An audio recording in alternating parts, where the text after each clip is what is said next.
Hey guys, let's talk about the NFL rule changes on the Sportscast here on your Friday nights at 9 o'clock Central. Your hosts Brian and Jeff. Jeff, my man, how you been, bud? Good. Watching baseball. Yes, I know. I just got done watching the Ranger game. Not done. It's not over yet. I had to stop it. I said I got to go do the podcast. We're gonna get into some baseball in a little bit, but there's some interesting NFL rule changes. They tabled some interesting topics as well. They declined one from Detroit, and we'll go over all those new ones for you here on the new day, Friday, 9 o'clock. Come join us live on YouTube at the Sportscast, and find us. You can find them on my Facebook page as well as Brian Watson, and comment and live react with us, and come join the show, guys. So, um, Craig couldn't make it on tonight, but he will be back next week. All right, the NFL rule changes. I thought this was pretty interesting. We had the whole kickoff change last season, Jeff. And let me ask you this: did you like the NFL? Did you like the kickoffs? Did it seem like it brought a different kind of interest to you, or was it just kind of the same old? I think it was intriguing. Um, More than anything, I think it was something that um it was a buzz when it started. Let me just say, and I Yeah, think it kind of became an afterthought as the season went on. I didn't really think much about it. Um, I didn't think. I mean, I can see maybe where it didn't, where we led to less injuries and things like that with the kick returns, possibly. But I did see pretty crazy hits. Still, some of that was punt returns, but um, yeah, it was an interesting thing to watch at the beginning. But I think once it happened after like week 3, I think it was kind of like yeah. okay, Well, we're so interested in seeing it one way for all our lives, and they changed it up, and it was kind of the talk of the NFL season, and it really didn't do what they thought it was going to do. And they thought it was going to bring out the kickoffs more, have less touchbacks. Well, they're changing it again, Jeff, and basically it's pretty much staying kind of the same. But the rule changes if you kick it straight out of the end zone, which a lot of teams do anyways. The ball's going to go to the 35-yard marker instead of the 30-yard marker. yeah. So that's 15 yards, and you're at the 50-yard line. It's a big disadvantage for your defense, a big advantage for your offense. So they believe it will increase the amount of kickoff returns. The kickoff return rate was a low 32% this last season, and they think this will project it to be between 70 and 75%. And I don't know if it will. I don't know if it's going to get the bump in kickoff returns like they're wanting. Um, I don't think it will at the end of the day. They thought this change they made last year would have done that, and it didn't. So I think they're still kind of playing with it. And one thing I do, I would like some stats and some analytics on injuries during the kickoff as it come down a lot. You know, I kind of think that's the main reason they went this route with changing it up. So Yeah. I didn't notice a bunch of injuries in kickoffs last year, but I don't know if I really noticed it too much before it was before. So I would like to see some analytic numbers on that as well. But um, it's interesting this one. So instead of having just you want your kicker to get it in the kick zone, but not just kick it out of the end zone. And because 35-yard marker, and what's next to 40, it's like, hmm, we might as well start them at the 50-yard line next time. Well, yeah. I mean, if you're talking about who's going to take it back, I mean, who's going to even try? You go underneath that, and you're going to be basically there would have been no point. So I could just see a lot of people deciding to just just let go, and just see where it goes at that point. But I wonder if there will be a strategy to it, if kickers will try to like under kick, maybe try to see like it not being able to be. I think maybe to not putting so much power into kicks, just to kind Yeah. of see, hey, let's see if we can pin them back. Let's see if we can, because I mean they're going to be frustrated if they can't get to the 35. So it's Yeah. a weird whole overall. It's really weird. It's just like I could see maybe a strategy there with the offense, but then again, we're so used to the 25. It's just a strange thing. I mean, is it really a disadvantage if they go below the 35? Is it, I mean, technically, I guess with the rule it would be, but we're so used to the 25. If somebody still made it to the 25, I'd be like, well, that's a good return. Like, Yeah. it's a Yeah. decent return. I mean, I don't know. So the 35 is quite an advantage, but probably are going to start seeing the kickers kind of placing it in the field and in the landing zone and things like that. So we'll see if it changes this season. But all right, well, there's another interesting change, and I actually like this one. The overtime rule is changing in the regular season. Now, if you um, didn't know what it was, basically in the regular season, Jeff, if you get the ball and you score a touchdown right away, the game is over. If you hold the team to a field goal, you got a possession. And in the playoffs, it changed that both teams get a possession. Well, now in a regular season, both teams will get a possession of football, whether you give up a touchdown or not. On defense, the first possession. So I like this. I don't like it when sports change the playoff rules. Change the overtime and the playoff rules to make it more, fair, and then they change, they like baseball with the automatic guy on second and during the regular season. I don't like that. Just play it until someone wins it. Play it on the regular rules till someone wins it. Hockey does 3-on-3 during the regular season, and then it goes back to normal. I'm not a big fan of the changing, so I really like this, and it'll be both in the same in regular season and playoffs for football, and I like that about this one. So, how do you feel about that in the overtime changes? I mean, it's going to add some excitement, I think, to some degree. I think the NFL, that's kind of what they want. They want, you know, I guess they want high scoring stuff. So this is one way to do it, to a degree. Um, I think I kind of agree. I do miss the old school way of doing it, where it was just like, we I don't like the tie. I wish there wasn't a tie. I Yeah, think that's kind of cheap. There's so few games that it doesn't really make a lot of sense to do ties. It just complicates the playoff race at the end, complicates the division a little bit. So I wish there wasn't stuff like that. I think you can win games without tying, especially in the NFL where you could get within field goal range and win. Um, but nowadays it's like, yeah, it's they get chances to score more than once, and now even more. So I don't know. I kind of just wish we would just no ties. Let's just go to overtime. If it goes to double overtime, fine. Goes to double overtime. It's rare though. I mean, I don't. If I go back yeah, and think about some of the old school NFL games with the old school rules of whoever scores in overtime wins, how many can you even think of off the top of your head that went into three overtimes, two overtime? I mean, maybe I don't even know if a playoff game did that. So I'm just like, yeah, if they're so worried about it, I'm like, I just don't understand why you would worry about it when most back then there was rare of times where that happened.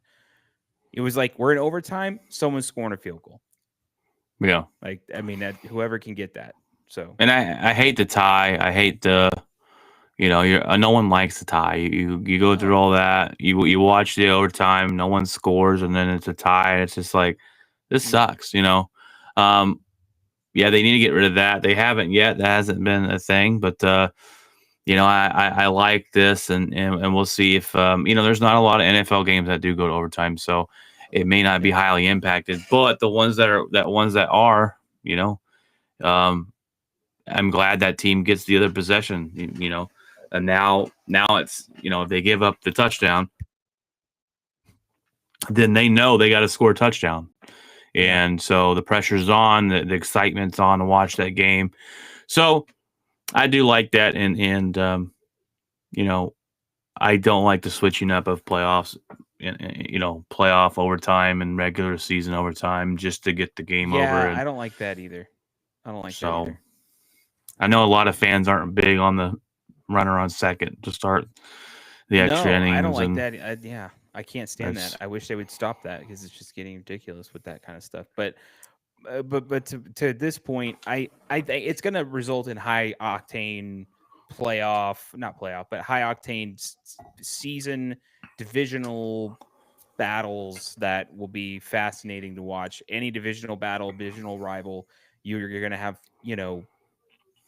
low scoring games, high intense uh moments, because almost every single division game, doesn't matter how bad that team is, it typically is must watch, because it's going to be fascinating to see how close the game will be, or whatever, whoever comes out on top. And I know even when when the Packers were the top team in the division, it's still must watch. You still want to watch those division games because no matter what, they're going to give you everything they got because they play you so many times. They play you twice a year. So, yeah, um, yeah, same thing with the Raiders, like the Broncos and Raiders. It's the same thing. We every time we play, it's like, we could lose, and it's probably going to be close. Even yeah, though we're better than them, it's just we play them so much, they know us. So those kind of games, especially down the stretch of the season, this is going to be crazy, absolutely wild. So we'll see. yeah. I think we'll get some good, crazy late season stuff like that. That rule in particular will impact for sure.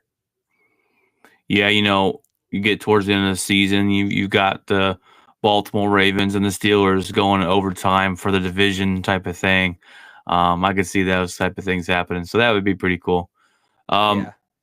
there's one more that I really like, and I think this rule's kind of headed in the right direction. They will now allow replay officials to reverse flags thrown for defensive players, like defenses players, along with face mask, horse collar, tripping, and running or roughing the kicker. Um, I like it. I think it's in the right move. If you get a penalty, it looks like someone pulls your face mask and they throw it, and we're like, they didn't touch his face mask. They can pause it. Hey, this wasn't a penalty. We're going to take that back. So I really like it, and I think this is kind of headed in the right direction. It's not on every single play, and they don't have the authority to throw a flag for a missed call. So if there's a blatant face mask, we've seen that before. It's the guy's head gets ripped off and there's no freaking call. What the heck? They Yeah. can't call a flag. But if you get called for something that you didn't do, and you're like, wait, we're all looking at scratching our heads, they can call down and say, hey, this wasn't a flag. Pick it up. There's no penalty. So I like it here. I like that opens the door for potential changing other things down the line, as long as they actually overturn some of these, because we've seen that before, especially with the pass interference, where we could challenge a pass interference. Well, nothing got overturned because no one wanted to admit at fault. But so I like this, especially the roughing the kicker and running into the kicker, and so the horse collar. Some of them are really close and ticky tacky, and this could help out a lot. That way of to your team not getting screwed over with a penalty that shouldn't be there. So Right. I like this one for the NFL, and I like it for the fans, and so Well, there were some kind of insane plays last year, where we had guys. I want to say it was Sam Darnold. There was a few times where there was a play that I saw for sure where he got completely, his face mask got turned, his head looked like it was coming off. It was just, it was nuts. It was nuts, and they didn't even call it. They yeah, they never called it, and I was like, wow, dude, like his helmet. his face mask is sideways. I don't know, and then that also happened to Joe Burrow, I think, as well, this last season, and again, not called. So, yeah, no, I absolutely agree with all this. I think this is what fans are talking about sometimes when people get frustrated with NFL officiating, NFL mistakes, and then you get because of those mistakes, the NFL gets scrutinized on social media, and people laugh at them, and so you have fans that boycott and don't even want to watch, like it's stuff like that. So if they can right these wrongs, um, I don't see anyone complaining about that at all. I think this is exactly what people wanted, and exactly what people have been asking for. So there's little things that they're doing in these rule changes that are definitely, you know, fan fans request kind of thing. That's one of them. Yeah, 100%. And this is one I'm going to love to see done, but they voted it down. Detroit proposed to eliminate automatic first downs as a penalty imposed for defensive holding or illegal contact. And when that happens, those are a lot of ticky-tack calls, defensive holding or illegal contact. And it's automatic first down. That can keep the drive going. That could cost you a game. You see a lot where they throw it downfield and they're basically hoping just for the pass interference. And that spot foul could change the outcome of a game. I would have loved this rule change. Most rules are benefited for the offense to score more points because that makes more ratings. This would have been a huge win for the defense if they got this to go through. I wonder if they put it back in there in the hat next year and see. But I would have loved to see that. Make it a 5-yard penalty, and if it's a first down because of, the yardage says so. But if it's 3rd and 10 and they do it, you get a penalty as a defensive holding or illegal contact. Sorry. They make it a 5-yard penalty and then you replay the down. So I wish this would have been called. I thought it would open up the game for more physicality between cornerbacks and wide receivers and safeties and stuff. So that one I would have liked to see approved, but they voted that one down. That's kind of, and I kind of agree with that. When you're, and again, this kind of goes back to when we played.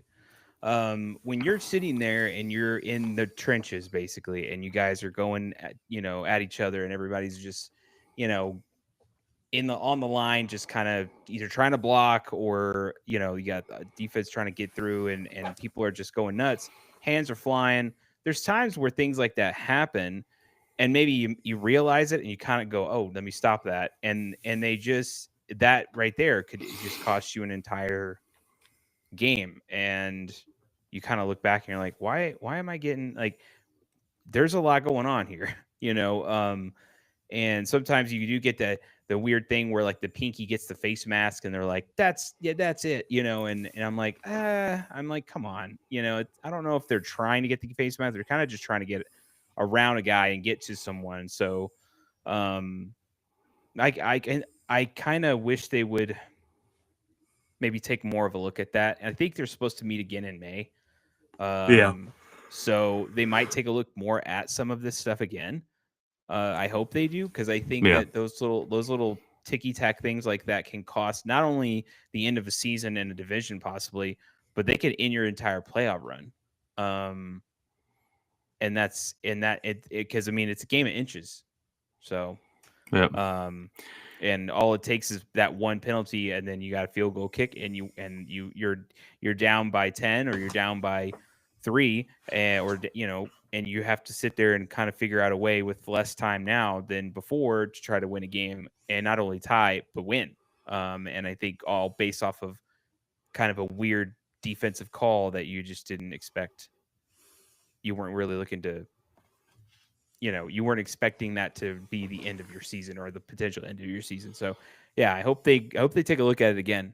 Yeah, they will meet again and go over some other things as well. I don't I don't know if they go back and look at ones that they vetoed, but they did table multiple discussions, and one is the tush push. And the Packers threw this one in there. They don't want the tush push anymore. And as last I've heard on this, Jeff, is it's getting a lot of traction, way more than you would have thought. So the tush push might be banned. We'll see. It's going to be interesting. It's going to be interesting to see how the Eagles go about this and change it up. But and then Detroit proposed the different playoff seating.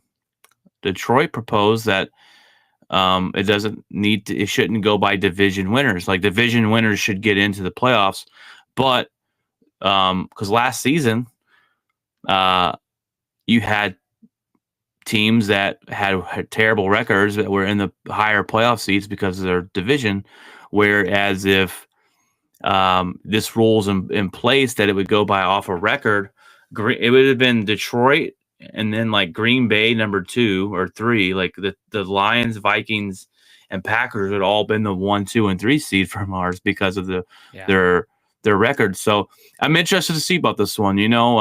I do think division winners deserve to get in. Honestly, it's not your fault who's in your division. It's not your fault how they play. You beat them, right? You beat that division to get in.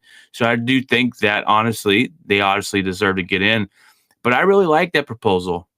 You look at my Packers last season that had a really good year, 11-5, and we're third in our division because of the Lions and Vikings, and so I would like to see it last season for us. It'll be interesting because that's one they will come back around on, Jeff. That they've tabled it for more discussion down the way. So we'll see about those two. Those are the two ones that they tabled that have a lot of interesting discussions going on. I believe between NFL and the fans. So, what do you think about the seating thing with Detroit? I mean, I think we did a live show for one of the, I want to say it was one of the tush push. What game was it we did live? I remember it. Was it the Eagles? It was might have been. It might have been the Eagles. I know. No, it was Commanders. It was the Commanders, yeah. And So we watched it nonetheless, and I think like that was something that in the middle of that live stream we talked about that it was very odd how the seating fell somewhere, and it was the way that it fell, and the teams where they fell, and it just seemed a little weird. And so I completely agree here. I think there should definitely be something in place to where it makes sense based off the seating and not necessarily the way it fell, especially this last season. That was a pretty apparent, interesting thing. And I don't even know if anybody really thought about it till this last season. So really, maybe they did. But I don't think it was as egregious this season. This one was kind of an odd. It was very weird. Yeah, and it's typically not like that where it's so out of balance. So I think they're going, if they pass it, it would kind of be going on recency bias. But at the same time, it would kind of be interesting to see how it plays out, because at the end of the year, your goal, every team's goal is like, let's win our division, okay? And then, the best division with the division winner. All right, well, you get the number 1 seed, and then it goes down the wreck. Well, that second, third, or fourth seed could be up for grabs if the second team in the division, say the second team in the NFC East has a better record than the rest of the divisions. Well, they're seed number 2, and so it has more implications as far as games that come down to the wire at the end of the season. Teams fighting for higher seeds, even though they're not going to win their division. So I like it. I like it a lot. Yeah, and I don't know if I even really talked about the tush push too much. I don't really know what to say about it. It's kind of a crazy thing. No one can really defend against the thing. It's very difficult. I'm not saying I should say no one, but it's difficult. It's Um, very difficult. so I can kind of see where teams are coming from with the frustration of this. What's really weird is that 16 other teams decided that it was good. They don't. They would rather. It didn't matter if they kept or didn't keep, and then 16 other teams decided that it was bad and they want to ban it. So again, this is another one of those things where they say they're going to meet in May about this specific thing. I don't think anything changes there unless some team flips, um, and changes Yeah, their it's mind. what's weird. Me and Craig we talked about. We did a whole episode on the tush push, and I'm fine with it staying. But our biggest thing that we thought was so weird is everybody can run this play. And the Eagles have given us a blueprint on how to make it so effective. And no one else runs it like them.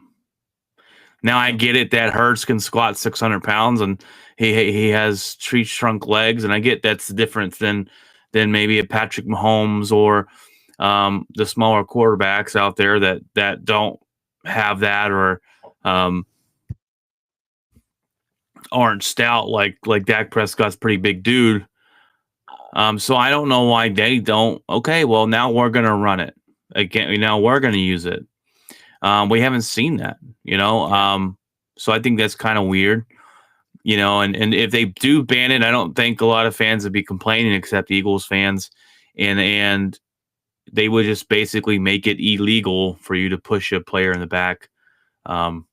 So on the Yeah. offensive side of the ball, but does that mean that because you see those plays where it's a big pile and people are just pushing the piles? I mean, oh, you can't push the pile no more, so it'll We'll be see. interesting how they I can rule it. see it not.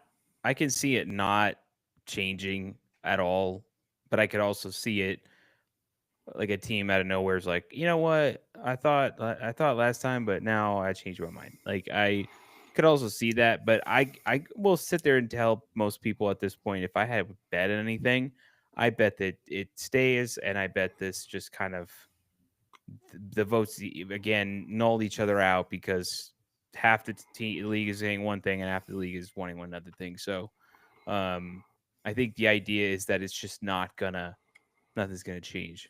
I think it's just gonna stay. And you look at it in a sense that the Eagles have perfected a play, and I think the teams don't like it because they can't stop it. And that's Right. just like saying, well, this team has the fastest wide receiver, and no one can cover him, so they're not allowed to throw deep anymore. That's like that doesn't make any sense. Yeah.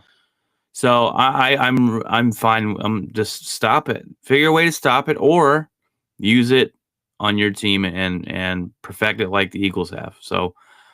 Um, so we'll be interested to see when they go back to these meetings and when they go back to these conversations, what does and does not come of it. Just sure you will hear it covered here on the Sportscast when it does happen. So, I think that's all for the NFL. There's a couple others. You got one? Oh, Um, okay. You got some there's a more. couple others. NFL celebrations have also they've banned any violent. So it would be considered a bow and arrow shot, I guess, as violence. I like And that. Okay. then I know. So that's violent. So no, and any other vulgar slash not work safe to be a little cryptic. Degeneration X and out there. So none of that is accepted now. So I mean, I literally in the thumbnail have a Detroit Lions player doing his celebration with a big X on there. So, they're getting rid of that. You can't do it. Nothing at all. They will probably flag you, I'm sure. So Yeah, it'll be a I'm sure 15-yard. players will do it and get flagged. I don't know. Yeah. Probably get fined. So whatever, it is what it is. It's a no fun league. We know that. We haven't had true touchdown celebrations in a very long time. Because the ones in the 90s were some of the best of all time, even in the early 2000s. So, outside of that, there is, and also if you can't tell in the thumbnail, but in the thumbnail, there is a partnership. It is part of this agreement as well with the all 32 team meeting here. Sony and the NFL have solidified their agreement. They are going to be using Hawkeye cameras more now this season, in particular when it comes to spotting the ball. And then not spotting the ball, but first downs. They're going to be focusing on first downs. So you're going to still have the chain gang, but the chain gang will be kind of a backup if there's like something odd or a malfunction or whatever. But the Sony Hawkeye cameras will be solidifying the first down markers of where their camera, where their technology is placing that ball, so to speak. I don't know if anybody wants to go on YouTube. I'm sure I will.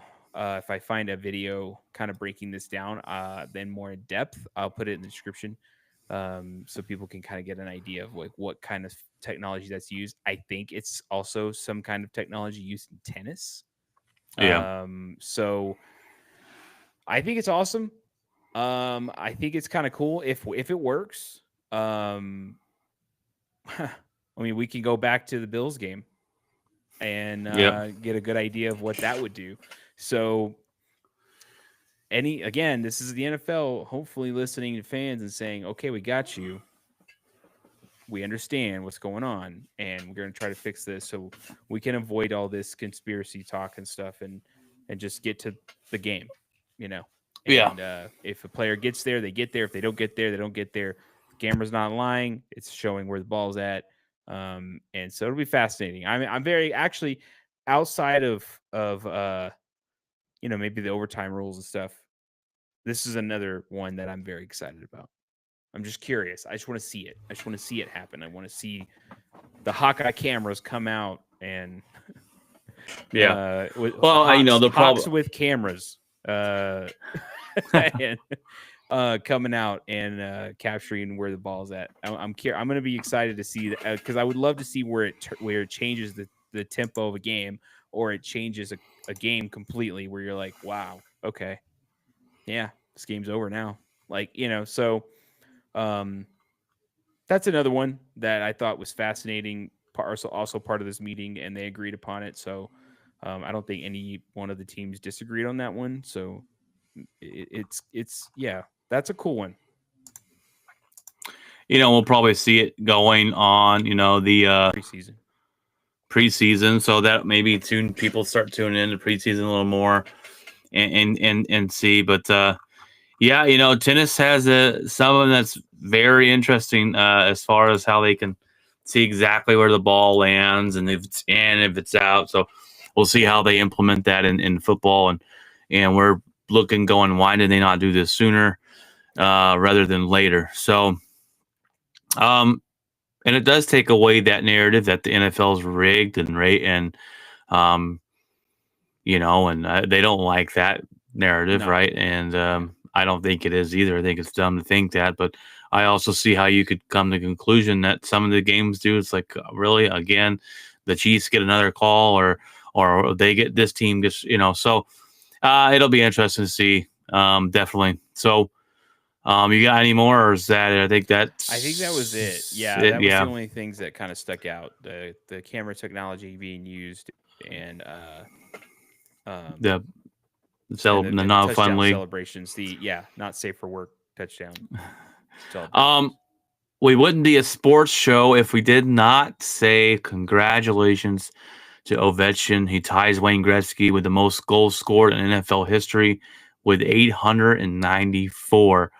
One more and he'll break the record, which he will get that this season and probably retire. I don't think anybody touches that.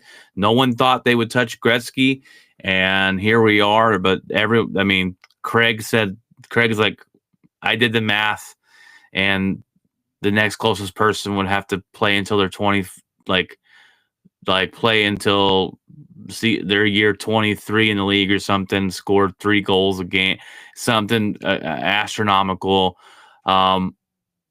So it was awesome. Wayne Gretzky was at the game tonight. See if he broke it. He'll probably be there when he does. So it's not that bitter guy. It's like, I can't believe my record's broke, So that's cool to see. He's juiced. Yeah, he's juiced. Check his stick. It's a cork stick. So that's good to see. That's great to see him get it. And Ovechkin's been amazing NHL player throughout his career, and I think he kind of stuck around just to get this, and so it's great to see history.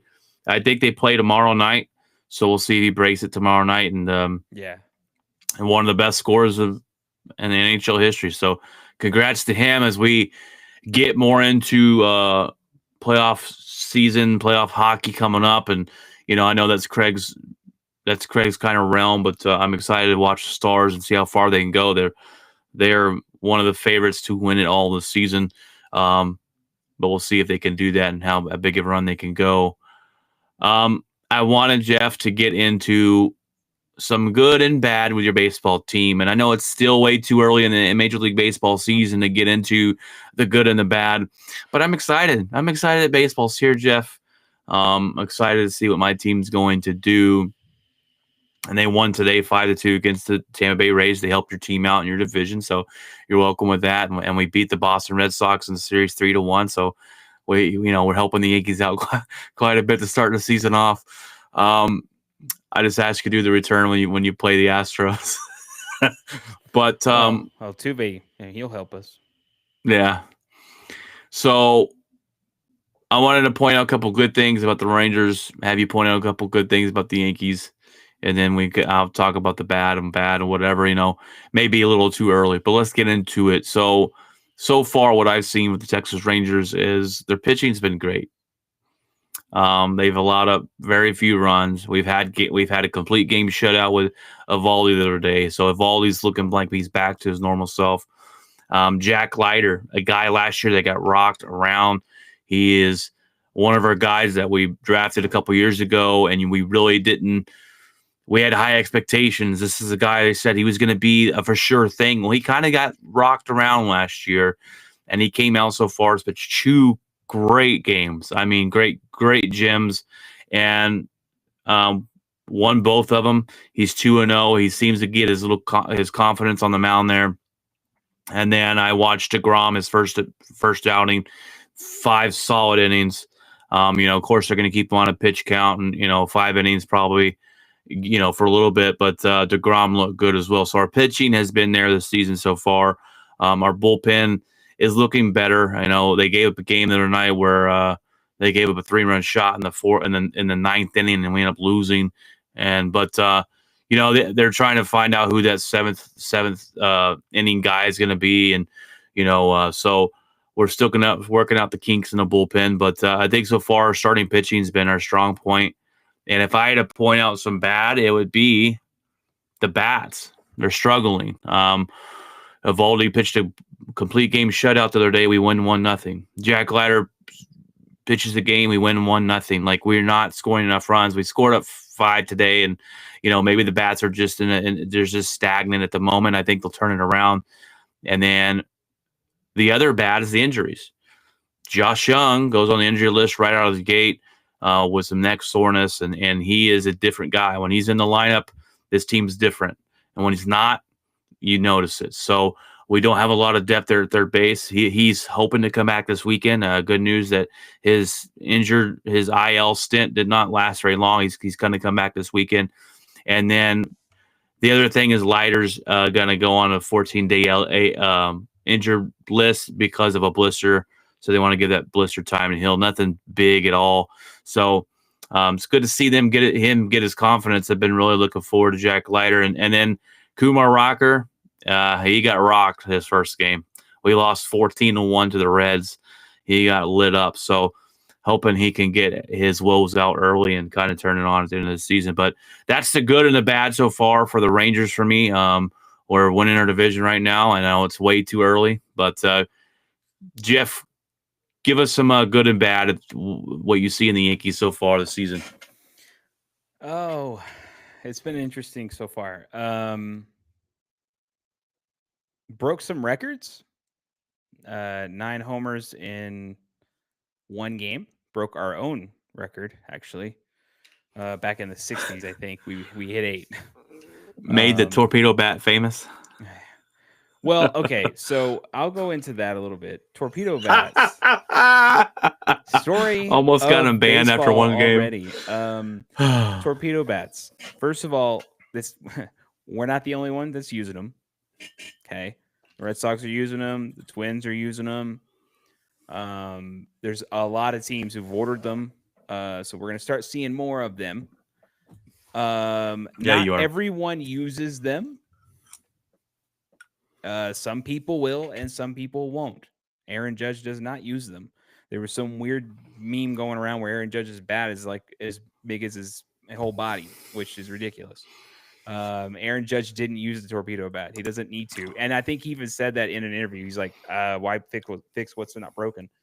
The guy hit 57 home runs last year. He didn't have a torpedo bat. So we go back to last year. Torpedo bats were being used last year. No one knew that. I think it was Giancarlo Stanton used the torpedo bat last year. I didn't know that. He got injured, and they talked about this bat. That was maybe one of the reasons. And so, oddly enough, so they were being used last year. They just weren't being used. Couldn't tell. They were not being used in droves, or there weren't many teams using them. I think they were still kind of a lot of teams were like, we're not really sure. Plus, also players probably were like, does it really help anything? So now we're starting to see them. So in that stretch of time, Anthony Volpe, Trent Grisham, or no, Anthony Volpe, Cody Bellinger, and Jazz Chisholm are the 3 that are using torpedo bats out of everybody on the team. So we go back and look at that game. You know, Volpe obviously gets his hits, everything else. Volpe's also struggled, like the last couple games. I think the game today he did well, but you know, against the Diamondbacks he struggled in that series. So it's not like you have a torpedo bat and you're just the ball touches the bat and the ball just goes. You still have to hit. So basically, it's within regulation. They moved the wood to the other end, like the end of the bat, closer to the end, so that when the players that don't hit the bat and ball where the ball should hit, which is the label, that's where they're wanting that's kind of the idea of that bat. Yeah. It's so that if you get jammed, you can get jammed and still foul it off and still have a chance at it. This is going to change the game a little bit, and I think it is a good thing. I know a lot of people are like, oh, the Yankees are cheating. Well, if everybody else is using them and it's not just us, then obviously, no. Yeah. You're just the ones that made it famous by murdering the Brewers. Look who we are. Right? I mean, come on. The 9 home runs is just like, you know, let's also not forget Aaron Judge had 3. Yeah. And he didn't use a torpedo bat. Should have had 4, like the 4th hit off the top of the wall. Almost had 4. I mean, geez. He even laughed about it. He kind of thought he had it, and then he didn't. So against your former pitcher, it's great. I also, yeah, Nestor Cortez. I also really look at it like a good thing offensively. Baseball has been. It's not known for high octane offense. Let's be honest. Gone are the days of the Barry Bonds, and I know, yes, he was juiced. I know. He injected. And then obviously Sosa and the cork bat and all that kind of stuff. But during that time, I can assure you, when no one knew that was going on, when no one knew there was juice going on, when no one knew there was cork in bats and all that stuff. I guarantee you, and Mark McGuire, same thing, juiced. Um, no one thought about it. They were just excited because it's like, oh wow, you got two guys. Even last year, that was exciting. You had Otani and Judge both almost trying to get a home run record. So the fans are excited to see that kind of stuff. I think that brings more eyes to the 100%. team. Aaron Judge breaking the AL home run record. People wanted to see that. It is fascinating. It was held by Roger Maris. So it's interesting to see that the game needs to kind of evolve pitching wise. um they've dominated for years. I mean, you go and look, the pitching is so freaking good that pitchers can come up with all kinds of weird pitches. What's the guy from the Mets has a ghost fastball? What is that? I don't even know what it is. So it's like pitchers can make up pitches all the time. They could try different pitches, but batters are stuck. They're like, well, I got my bat and it hasn't changed in over 100, 200 years. So I guess I'm going to try to swing at this crazy pitch this guy pulled out. So now we're starting to see the game a little bit evolve so that the batters also have an advantage that the pitchers have had for a long time, and there is always changing. Like, hey, you added 3 pitches. Oh, wow. Okay, now we got to account for that. So the guy was already good. Now we got to account for 3 pitches that he may throw at us at some point, and we don't have anything to counter that. And if he jams in on us, then we definitely don't have anything to counter that. So, um, I think it's good for the sport. I think adding some extra power offensively to the sport is exciting and fun. Um, Hmm.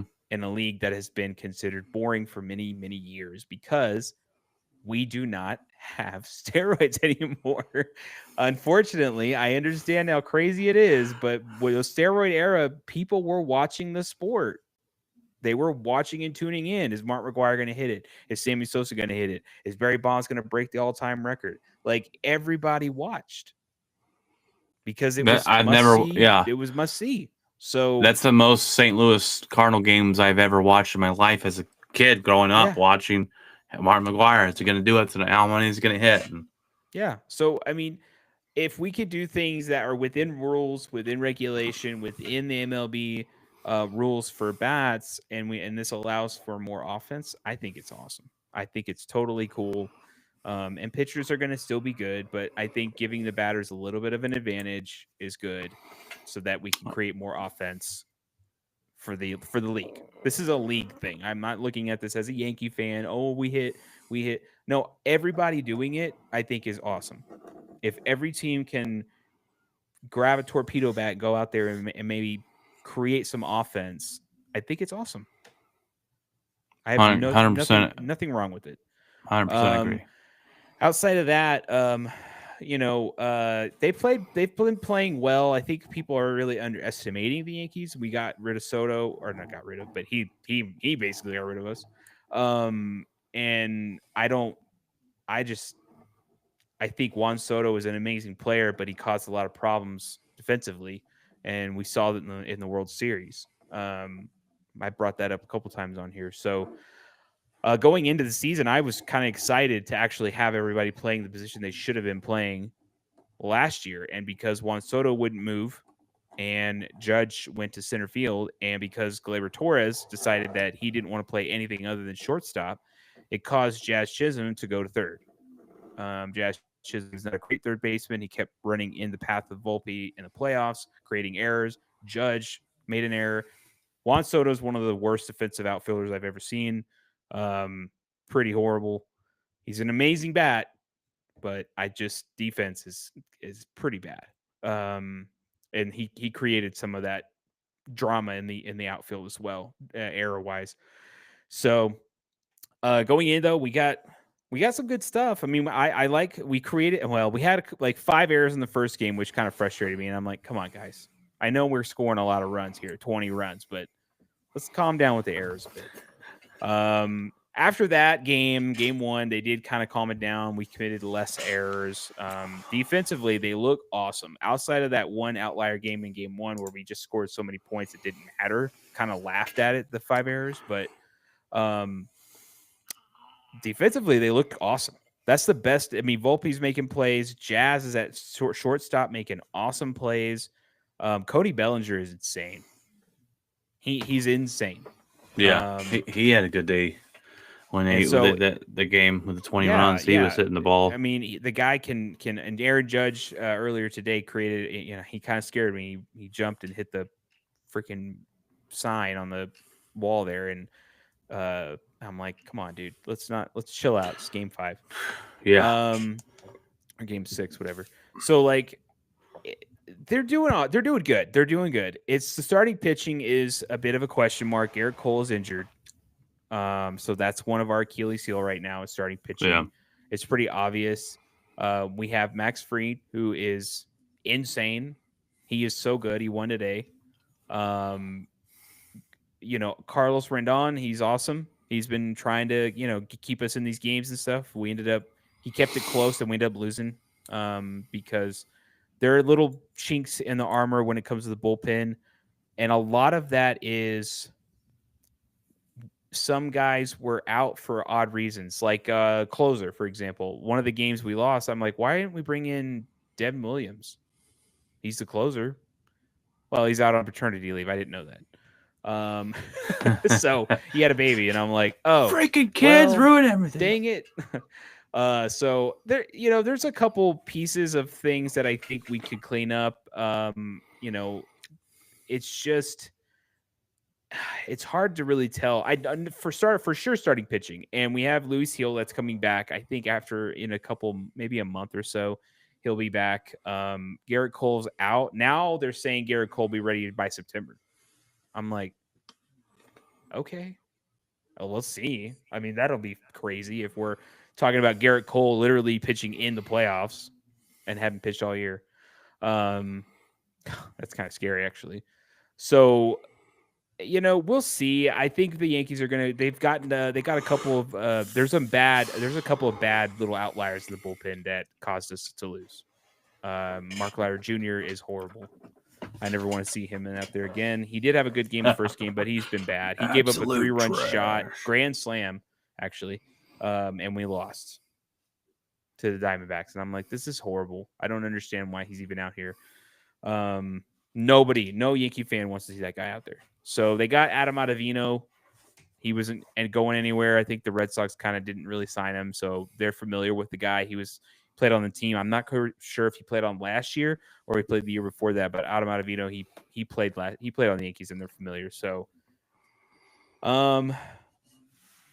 outside of that, I would like to see the Yankees, and I'm a little disappointed in the way they're treating Jason Dominguez. I don't like them taking him out of games for no reason other than like, hey, we're going to bring this guy in and sub him out. And I'm like, you got to let him play. The guy's 23, something like that. Like, let him play, and I know the whole thing is he has a hard time playing outfield and being a productive defensive player, but I don't care. Like, he's young. Just let him go out there and play. If he messes up, he messes up. If you want him to mess up, now's the time. Right. Like, you want him to mess up right now so he can get all that out before, we start getting into this last part of the season and into a playoff push. So if there's anything that really bothers me, it's that. There's some question marks on the way they handle this guy. I hope that it doesn't affect him because I know baseball's also very mental. So when you start messing around with that, where it's like, well, we don't really trust you right now. It's the 8th inning, and we don't really trust your defense. We're going to yank you out, and we're going to put another guy in here. And if all of a sudden it's going to make him struggle, and he's going to second guess himself now when he's in the outfield and make more errors. So, outside of that, yeah, I don't really, they've been playing well. We lost some games to the Diamondbacks. Some of them were we lost because the bullpen screwed up. And it was really one guy. And again, now that I know that Devin Williams and a couple other bullpen pieces were out due to various different reasons, including him having a baby, I'm like, okay, okay, we lost, and maybe the bullpen could have done better there. But um, I'm a little just the one thing that worries me is just making sure that the rotation is solidified. I can see the Yankees if they're in a good playoff push and they're doing well. I think offensively, I'm very surprised. The offense has shocked me. It has shocked me. Cody Bellinger has shocked me. Paul Goldschmidt has shocked me. Um, Volpe is playing way better than he's played before. He's shocking me. I'm not shocked by Jazz Chisholm, honestly, because a lot of people said Jazz Chisholm's 30 for 30. He's 30-30 player. And he could potentially at Yankee Stadium be that, where he's hitting along the short porch and the guy can steal. So it's like I could easily see him hitting 30 home runs and stealing 30 bases for sure. So yeah, I think what I love about the team right now is offensively we're balanced. Every single person helps the other guy. Judge is going to get his home runs. Judge is going to get his hits. But you got like Paul Goldschmidt, dude. Like he's playing awesome. And I'm like, this guy's old. Like he's awesome, but he's old. I'm like, dang, okay. Like he's got some pep to his bat and he's able to, play some pretty good defensive first base. So I'm like, I like the guy. I think he's awesome. And oddly enough, my uncle knows his family. So it's kind of interesting, but I think he's going to go to a couple games. But yeah, I like where the Yankees are. There's pieces, man. There's always going to be pieces. There's always going to be something that right now I'm like the rotation needs help, and then all of a sudden the bullpen can fall apart, and I'm like, well, now it's the bullpen. Yeah, it's a long season. We got a It is long way such to a long go, season. and Yeah. I think I'm excited, dude. I'm it's fun to watch. I love it. If they continue to keep playing well, I'm gonna definitely get MLB at bat. I always kind of wait to kind of see what happens because I don't want to invest in it if all of a sudden I'm like, yeah, we're kind of falling apart now. well, I bought the Victory Plus. So Victory Plus was started by the Dallas Stars, and I can go and watch every Dallas Star game on there for free. So they're like, the Rangers joining Victory Plus. I was like, oh yes, but it's $100. Yeah. I was like, well, that's $1.62 a game. Is that's not? I'll pony up the money. That's not a bad deal. Well, today I go on there to find it, and I'm like, I know they play today. It's not on there. It's on Apple TV. So I already have Apple TV, so I was able to watch the game still. But I was like, if I'm going to pay $100 for this, I should be able to get every game on here, regardless if it's on Apple TV or Peacock or whatever the hell. Yeah. So that's my only That's complaint. kind of nice because for the most part, you can watch all the games. So I mean, it's a good app. But yeah, I'm excited, man. I just there's so much left. Aaron Judge is losing his mind. He had another home run today. And it's funny because it's like I talk about the complaints of the team, but I'm like, it's still too early in the season to even justify the complaints because the bat's got to wake up and the pitching staff, the bullpen's finding their groove, and so we'll see how it goes. The other thing too, and I'll say this before we move on, the Yankees have really went in. There's some young players that no one talked about. Austin Wells is insane. He's an amazing catcher, and his bat has come alive already to start this season. Ben Rice, no one talked about Ben Rice. No one. And that's another one who was also hitting home runs that crazy night where we hit no clue who that guy is. Never heard of him. He's awesome. He's young. They're all young. Ben Rice is his first year in the majors. Austin Wells, his first year was last year. So, he came from AAA last year to start the season. And a lot of that was because we were, trying to figure out the catching thing because, Garrett Cole likes certain catchers and not others. So that's one of them he likes. So, but he's also got good bat, and it kind of happened a little bit late in the season last year and people really saw how good Austin Wells is. So I'm like, I like this team because they're also really young. Volpe's young. Ben Rice is young. Austin Wells is young. Trent Grisham came out of nowhere. He's young. So there's also unknown players that I think if they're good, and then you got Jason Dominguez, which every Yankee fan has been heard about this guy. We've heard about this guy numerous times, and this is the guy that everyone is excited because he has the ability to just be a insane player, power wise. The guy can hit with just insane power. And if you go back, you don't believe me. He took Corbin Burns yard on the first or second pitch. Corbin Burns threw him, and I'm like, that's a Cy Young candidate, dude. That guy just demolished that ball. He hit it like 111 miles an hour, and I'm like, jeez. So and he just undercut it too, and I was like, gosh. And Corbin Burns knew it. He just like threw his glove, and I'm like, jeez. So and that's tough, man. That's a Corbin Burns is no joke. He's a great pitcher, man. So, but yeah, so far, man, loving the season. We got so much more to go. We won 9 to what are we 4 today? So Judge hit another home run. It's dude. Oh, I don't know what he's gonna. I don't know what his end is gonna be this year, but we'll see. Will he hit Yeah. 50 more? Be interesting to see. Well, I don't got much more. I wanted to get on here and remind the guys. We don't have a whole lot in the chat room tonight, but we're changing the show to Friday nights at 9. We used to do it Fridays, and we swapped it to Saturdays, and we moved it to Friday, and now it's staying on Fridays. I just think it better works for my schedule, at least probably yours. Free up the Saturday nights when we want to go out and do things and hang out with some other friends or whatever. I don't feel bad for missing a show, so it is what it is. Now, I guess it's that point in the show, Jeff, where we ask, "What's in your locker, my friend?"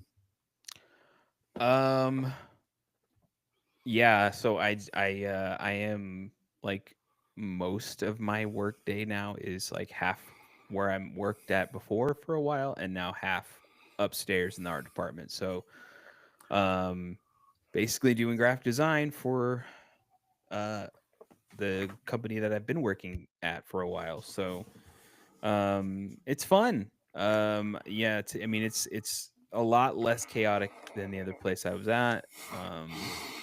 Yeah. And the manager is awesome and understands everything that I'm doing. So, um, and then there's times where like I'll make a suggestion and then yeah, it's awesome. It's an amazing collaboration. Um, and so also like my mind is different. There's like one of the ladies is never hardly there, but she works from home. But yeah, I'm like the only dude. So it's like my mindset is also like, oh, I can think like, well, what would a guy think if they were also looking at this to try to, you know, put the garden bed in for their wife or whatever, So it's just things like that. So it's kind of a fascinating thing because I can see things differently, I guess. Um, and so I have like a fresh take on things. Plus, I'm younger than them, so I have a fresh take on things as well, from a different perspective of age. Um, so yeah. Other than that, baseball. Um, trying to think if I watched anything crazy. Not really. Um, kind of excited for the Adam Sandler movie. I'm not even sure when that comes out. I think it's soon. Yeah, I think it's the end of this month. Okay. I did see that there's a trailer for another Naked Gun movie. I think I haven't seen it yet, but I'm actually kind of excited to watch that. Because the other ones were so good.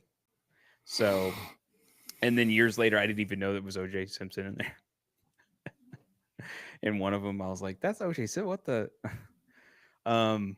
So yeah, not much. Just kind of chilling out. I'm kind of excited for the draft episodes that we're gonna do. I think a lot of people. It will be fun to watch. And fun interactions, especially if that day, because there's gonna be so many people, so many eyes on that. especially some of the names on there with Travis Hunter and Shadur Sanders and Cam Ward and stuff. Like, there's going to be a lot of names, even Gentry. Everybody's going to kind of like, oh, where's Gentry going to go? Um, so yeah, I'm super excited for the draft. It's going to be fun. I told my dad we were doing a show on the draft. He's like, oh, really? So, yeah, my aunt is coming in May, so we're kind of, I think we got solidified date on that, which is cool. We were kind of up in the air for a bit as to when she's coming. So she's gonna come like around my birthday. So, I'll probably go to my mom. My sister's coming in town too, so she's like, I'm gonna be there for your birthday too. So, so that'd be fascinating. I don't think I've had a birthday with, well, definitely I haven't seen my aunt in a long time. It's been like 20 years. So it'll be fascinating to see her. But my sister, I don't think I've had a birthday around like when my sister was around. Maybe once. I think we went when we were in Maine. Maybe it was my birthday. So, but yeah, that's it, man. What's in your locker?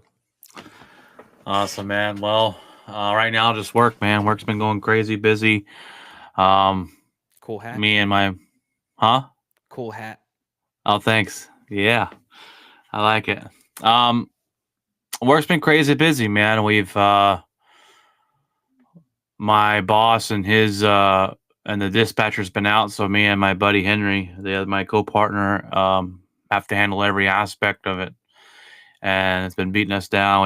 We've had a lot of trucks on the down list, so just juggling to get the routes up. But other than the work part of it, not a whole lot. We got a new dishwasher. Our dishwasher went out, and we ordered a new one. My oldest brother, Lindsay's going to come put it in this weekend for us. He's a plumber, so he can do that for us. And we've been washing dishes by hand for like 3 months, so it'll be nice to have one.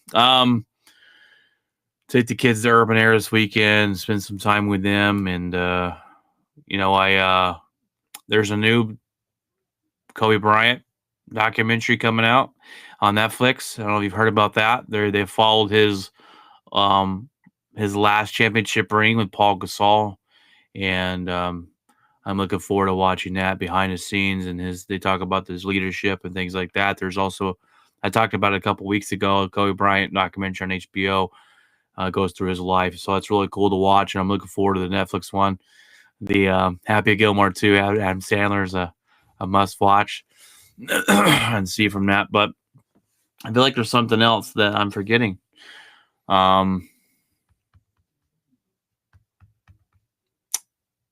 much. I've been watching. Oh, I'm going paintballing on Sunday. Oh, nice. It'll be fun. I'm a little too old for that, but it'll be fun. I don't even think I've ever done it, to be honest. Never done it. Mm-mm. I went like but I've never done it. I went last year. This will be my third time going total, but it's always a blast. So, other than that, I think that's all I got in my locker. We've been doing. I've been working on the other podcast as well, the Dad Review podcast. So, that's coming along pretty good. With you talked about the draft show, so we will do a draft. We were gonna live watch the draft and live react to the draft on April 24th, a Thursday. We'll do the first round. We're not gonna do all 3 rounds, but we'll do the first round, and then Tuesday the 22nd there will be an episode with me and my buddy Ryan. He will give us his top 50 picks in the draft, and we'll talk about the draft a lot there. And then we'll obviously have the show on the 18th, the week before. So it'll be interesting to cover the draft and do a live show on the draft and see where we go about that. But NFL basically just waiting for that. And it's great that it's in Green Bay, Wisconsin this year. I'm super excited about that as well. So I wish Brian I could be there for it. In Green Bay. That'd be great. No, that'd be great. My buddy Ryan was like, I was like, when do you want to do the show? You said around April. And he's like, let's go there and do it live. I'm down. I was like, dude, I wish. I wish it would pop up live and backgrounds 300,000 people or whatever. Ah! Like it'd be insane.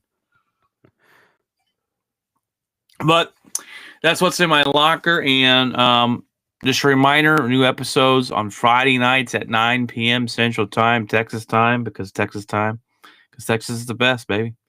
And Yeah, so I one other thing is like, yeah, we're gonna start when we do the live shows and stuff, and we're gonna do that. We're gonna start scheduling them, so they'll kind of pop up here, beforehand. And that now we figured some stuff out, so we'll pop it up beforehand, and then it'll be easier to find. So, also, we have gotten some good viewer hours. I think that's awesome. We got a couple more subscribers as well, so that's cool. I just want to thank everybody that's interacted. There's been a lot of chat on some of the shorts and stuff, which is hilarious. yeah, those are good. I Arguments love getting there. on those and talking. So it's awesome. I love the interaction, and any interaction is really is awesome because it just brings more people and eyes to the show. So, but yeah, if you ever curious about any of the other stuff, check out some of the videos. Brian's done one. He's done a couple actually. I put some more shorts out. I'm gonna try to get some single videos out there as well. So we'll have different stuff that we'll try to do here and there to change it up. And we're trying to make them more quality. So these are gonna have more edits and things like that in them, and little effects and stuff. So and try to do some more quality shorts as well. So if you go and look at some of the stuff and shorts and stuff that we do, we'll have some quick ones, but we'll have some kind of cool ones, especially with the NFL stuff coming up. We'll have some NFL clips on some of the shorts as well. So, all right, I think that's it. That's it, guys, for this episode. NFL rule changes, and then next week we'll see what we're going to talk about, and just follow along for the weekly sports news. And God bless, and have a good weekend. Have a good weekend.